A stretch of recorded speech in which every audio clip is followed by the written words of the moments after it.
What happened at that point in history to bring about that resurgence?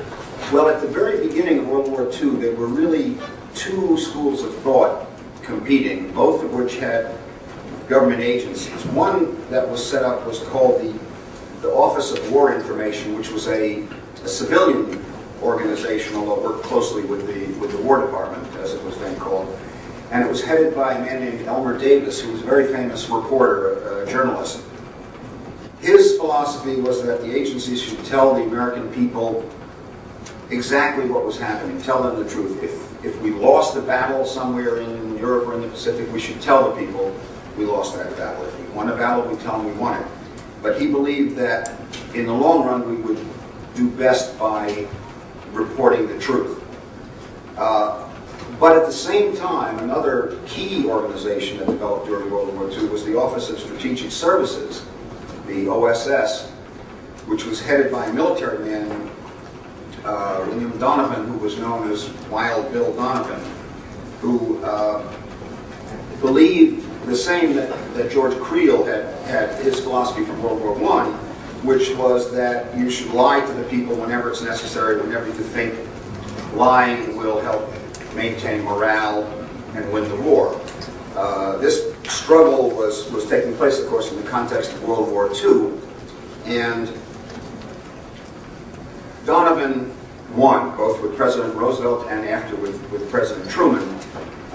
His philosophy that disinformation was a powerful, a valuable weapon for a country to have, and that the disadvantages of lying to the American people were outweighed by the advantages of being able to manipulate the media. So when the war was over, the Office of War Information was dissolved, the OSS was transformed into the CIA, and the CIA was now existing in peacetime, mind you. World War II was over, and now the CIA is set up with disinformation as a major part of its work, and in fact, as most of the reports later pointed out, the largest single part of the CIA's operations.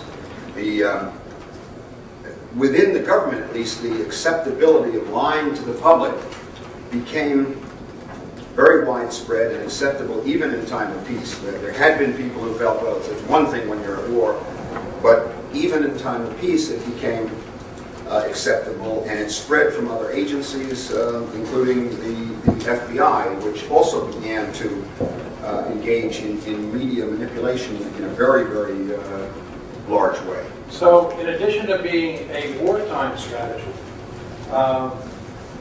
with respect to the security of the nation and the propagation of falsehoods in times of war, this tactic started to be used in peacetime.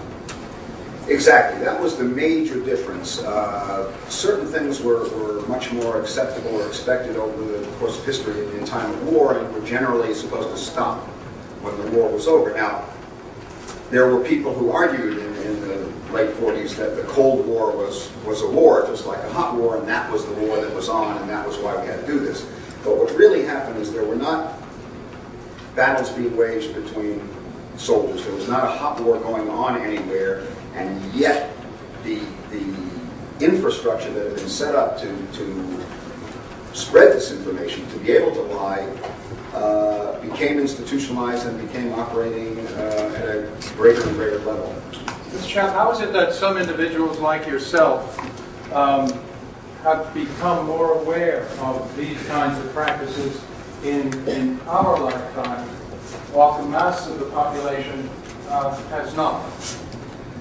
Well, it's mostly because by coincidence there were a number of factors that came together mostly in the 1970s, leading to major congressional investigations of these activities, leading some newspapers to fund serious, in-depth investigative reports. And in the middle and late 70s, there were a huge series of congressional reports on intelligence activities, a whole section of which was devoted to media activities. And then there were major exposés in the New York Times and the Washington Post. It was sort of the Watergate mentality, I guess, that allowed this to happen. There was a window of a few years when exposing government misconduct, particularly past government misconduct, and as far as the government was concerned, the older the better.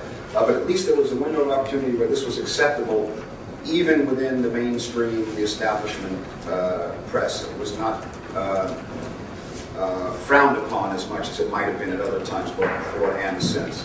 Before we go into some specific instances of this in detail, can you explain to the court that really how does disinformation work, and why is it so successful? Well, you have to understand first the target of propaganda, of disinformation, the consumer of the false news, so to speak, is in what we're talking about is the American public in general, and sometimes the public overseas. Disinformation is almost always, by definition, about things that the average person has no separate personal knowledge of, otherwise it couldn't really work. I mean, you can't fool the people you're talking about. You can fool the other people who don't know about it. You're not trying to fool the people you're talking about. The simplest example is during the Vietnam War, when there was a massive bombing campaign and the U.S. was bombing Cambodia. President Nixon and Secretary of State Kissinger repeatedly made public statements that we are not dropping bombs in Cambodia. Well, you couldn't fool the Cambodians who looked up and saw the bombs fall in their backyard. They knew you were bombing Cambodia. But the American people, by and large, accepted these statements as truth, and in fact, that was a disinformation campaign that was later admitted. We're talking about things that the public has no separate knowledge of, and it's also reinforced by the fact that the Americans generally tend to believe what their government tells them, to believe that government officials on all levels generally tell the truth. And that, if you have that absence of skepticism, it's a major plus for the disinformationists. And it's very, very unusual around the world, other than in the United States. In most other countries, particularly in Europe, it's much more the opposite. People tend, on average, to be very skeptical of their government. If the Italian government issues a statement, the average Italian on the street will say it's probably a lie, until you can prove to me otherwise that it's not a lie. Because governments lie. That's what they sort of expect them to do that, whereas Americans don't expect that. The average American would hear something from the government or hear the news on television and assumes that what they're hearing is the truth unless they're shown otherwise. They assume that almost nothing is ever a conspiracy. In Europe, it's very much the opposite. Anything happens, they tend to think it's a conspiracy unless you show them that it wasn't a conspiracy. I mean, after all, conspiracy just means, more than one person being involved in something. And if you stop and think about it, almost everything significant that happens anywhere involves more than one person. Yet here, there is not a myth really, but there's just an underlying assumption that most things are not conspiracies. And when you have that, it enables a government which has a propaganda program, has a disinformation program, to be relatively successful in having its disinformation accepted.